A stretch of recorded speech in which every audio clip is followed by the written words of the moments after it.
What we're aiming to do with our work on all these fronts is to provide a process where producers can either understand their production or their emissions and then use that information to make a management change and then document that change, say a reduction in emissions, and then hopefully feed that into sort of bottom-up reporting of emissions within their farming system or at higher levels, say national accounts. And hopefully that's what's really needed to underpin market mechanisms to reward farmers for reducing emissions.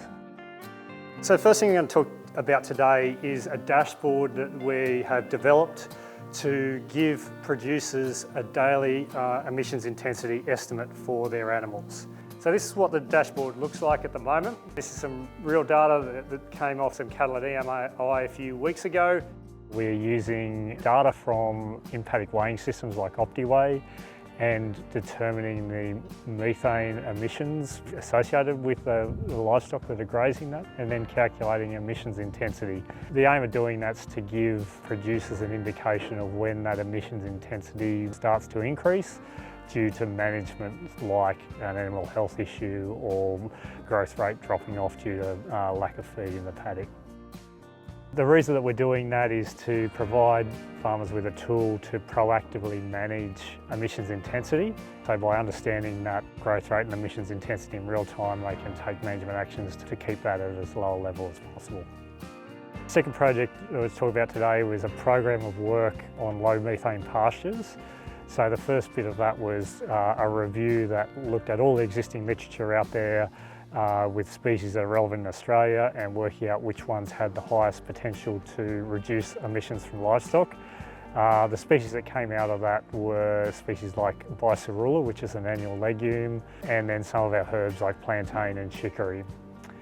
From that work we had developed some mixtures that we were growing at 3 different locations across New South Wales at Tamworth, Cowra and Wagga, where we evaluated those and the emission reduction potential of those using an in vitro system, which is an artificial rumen basically.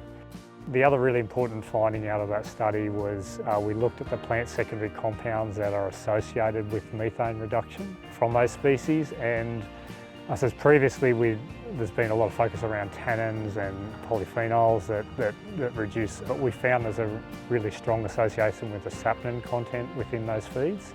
So that gave us a new focus for the plant secondary compounds to look into. With the low methane pastures work, we're just moving into grazing trials. So there'll be a number of trials run across southern Australia, and at Tamworth we're going to be looking at mixtures of chicory lucin and chicory bicerula and comparing that to a Phalaris sub, which is a control group, to look at whether the methane reduction that we found under small plot and artificial in vitro methods is maintained once we look at it under grazing, and we'll use measurement studied chambers for those livestock.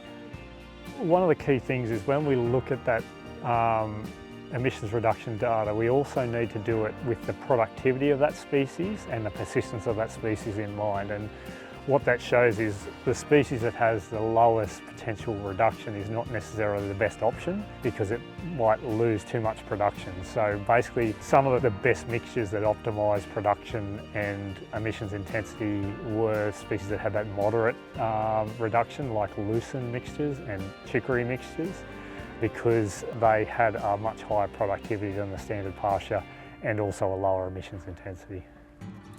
The third project I was talking about today was what we call Grazing Intelligence. This is where we are predicting performance of livestock in the paddock using remote sensing. And so what we've done is we've used a machine learning approach to take data from grazing trials where we've got the animal production, the pasture measurements aligned, and then you pull that into a big database and then look at the drivers of higher animal performance. And so we use inputs like remote sensing data, weather data, management data of the livestock, and we've been putting data together for about 5 years.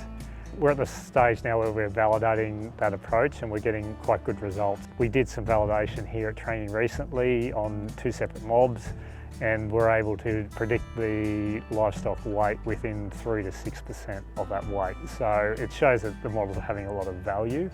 So we've got a lot of options that we can use these for, things like showing where livestock can be moved on a farm, the optimum paddocks by just using remote sensing, or we can use it to supply input variables into some of our decision support tools or existing farm platforms.